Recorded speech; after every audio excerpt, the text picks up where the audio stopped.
Special debate స్వాగతం. ఇక రామ్మోహన్ గారితో మాట్లాడదాం. రామ్మోహన్ గారు, చెప్పండి.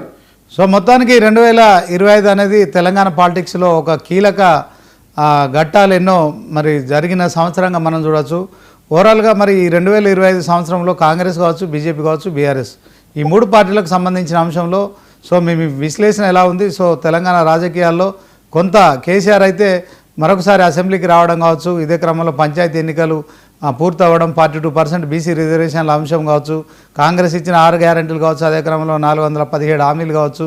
సో మరొక వైపు ఇక రానున్న ఈ ఇయర్ అంతా కూడా అంటే రేపటి నుంచి 2026 నుంచి కూడా ఒక కీలక సంవత్సరంగా మనం చూడొచ్చు. ఎన్నికల సంవత్సరం, అందులో ఎలాంటి సందేహం లేదు. జిహెచ్ఎంసీ రాబోతున్నాయి. అదే క్రమంలో మరి సహకార సంఘాల ఎన్నికలు కావచ్చు, జెడ్పీటీసీ కావచ్చు, ఎంపీటీసీ కావచ్చు, ఈ అన్ని ఎన్నికలు కూడా జరిగే అవకాశం ఉంది కనుక సో మొత్తానికి 25 నుంచి 25కు అడుగు పెడుతున్నాం కనుక 25లో జరిగిన విషయాలు కావచ్చు రాజకీయంగా మూడు పార్టీలకు సంబంధించి మీ విశ్లేషణ చెప్పండి సార్. శ్రీనివాస్ గారు, మీకు అట్లాగే 99 నమస్కారం.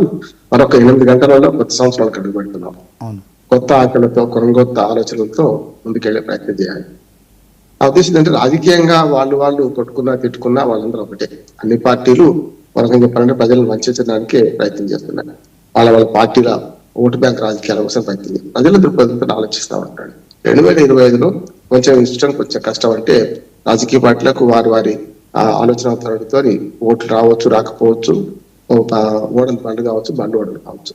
కానీ ప్రజల జీవితాలు ఏమైనా మార్పు వచ్చిందా చూడండి. 2025 మొత్తం చూసుకుంటే మరొక బీసీలకు రిజర్వేషన్ ఇస్తా అన్నారు కదా, 42% రిజర్వేషన్ ఒక్కటి కూడా అమలు కాలేంత వరకు కాలేదు.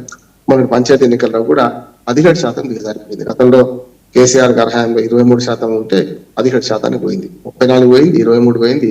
పంచకొండలు ఎంతమంది అంటే పంచకోళ్ళ వాళ్ళే 3 అని చెప్పి 2 రాసి 1 కొట్టేసినట్టు అయింది. చూసినాం కదా.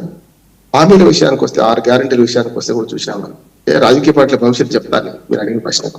కానీ ప్రజల జీవితాలు ఏమైనా మార్పు వస్తుందంటే ఏమీ రాలే, ఇంకా అధ్వానంగా తయారవుతున్నాయి. అంతకంటే ఇవాళ ధరలు పైకి పోతున్నాయి, చూస్తున్నాం మనం. రియల్ ఎస్టేట్ ధరలు పడిపోయినాయి.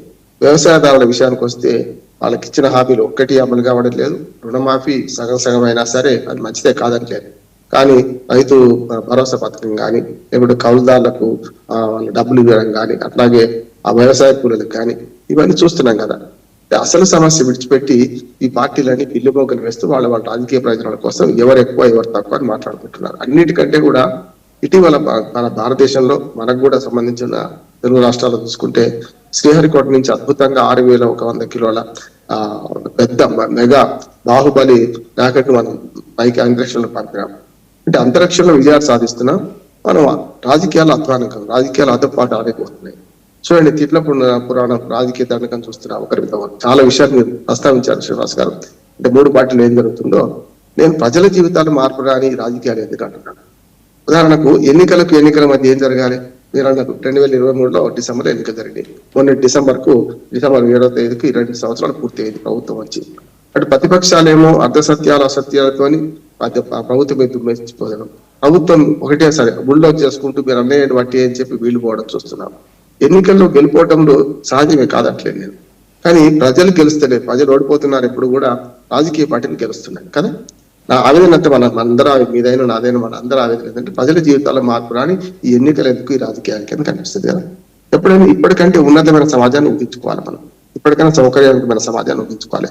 2025 నుంచి 26 పడుతున్నాం అంటే పెరడు నుంచి మనకు మంటలో పడ్డట్టు కదా, పెరడు నుంచి పొయ్యిలో పడ్డట్టు లెక్క జరుగుతుంది. అదే రేపు మళ్ళీ ఎన్నికలు వస్తాయి. ఇదే మనీ పవర్, లిక్కర్ పవర్ నడుస్తుంటది. అధికారం ఉన్నవాడిది రాజ్యం. మీలాంటి వాడు నాలాంటి వాడు సామాన్యంలో పోటీ చేసే అవకాశం లేదు. మంచి వాళ్ళు మెల్లమెల్ల రాజకీయాలు తప్పుకుంటున్నారు చూస్తున్నాం కదా. అటువంటి అప్పుడు ఎవరు డబ్బు ఉంటే వాడు గెలుస్తున్నాడు. మనీ లిక్కర్ లేకుండా ఏ ఎన్నిక జరుగుతుందా చూస్తున్నాం కదా మనం. అయినా సరే అందరూ పెడితే సబ్కా సున్నా అప్నా కన్నట్టు ఎవడో ఒక్కడే గెలుస్తున్నారు. నలుగురు పెట్టారు చూస్తున్నాం. ఇంకా ప్రజలు నిందిస్తున్నారు, ప్రజలు డబ్బులు కమ్ముడు పోతున్నారని. వాళ్ళకి తెలుసు చచ్చిన దానికి వచ్చిందే కట్నం, వీళ్ళు ఇప్పుడు తప్ప ఇంకోసారి ఇవ్వరు అని డబ్బు తీసుకుంటున్నారు, వేసేవాడికి వేస్తున్నారు. నేను ప్రజల తీర్పును అవమానించుతున్నాను చూస్తున్నాను. ఈ 2025లో రాజకీయ పార్టీల స్థితిగతులు చూసుకుంటే ఇప్పుడు ఇంటింటికి మండిపోయి అంటాం కదా శ్రీనివాస్ గారు. అన్ని పార్టీల లోపలకు ఉన్నాయి, మంచి ఉన్నాయి. కాకపోతే రేవంత్ రెడ్డి గారు నా ఉద్దేశం ఏంటంటే పార్టీలో బలోపేతమైన, ప్రభుత్వం కూడా బలోపేతమైంది. దాన్ని అభినందించాలి. ఓ రకంగా చెప్పాలంటే రేవంత్ రెడ్డి గారు మొదటి 2 సంవత్సరాలు ఎంత తిప్పలు పడ్డాడు అంటే పిసిసి అధ్యక్షుడిగా ఆ తర్వాత మొదటిసారి ముఖ్యమంత్రిగా వచ్చిన తర్వాత మంత్రులు సీనియర్లు చాలా హేమాహేమీలు, ఈయన బయట నుంచి వచ్చిన వాడు పార్టీలో అడ్జస్ట్ కాలేని పరిస్థితి ఉంటది, అడ్జస్ట్ కాకుండా చేసిన సందర్భాలు చూసినాయి, అనేక కాళ్ళల్లో కట్టబెట్టిండ్రు, అనేక రకంగా బీఆర్ఎస్ కు కోటలు కూడా కాంగ్రెస్ లో ఉన్నారు. ఇన్ని తట్టుకొని నిలబడి అంటే 2 ఏళ్ళకి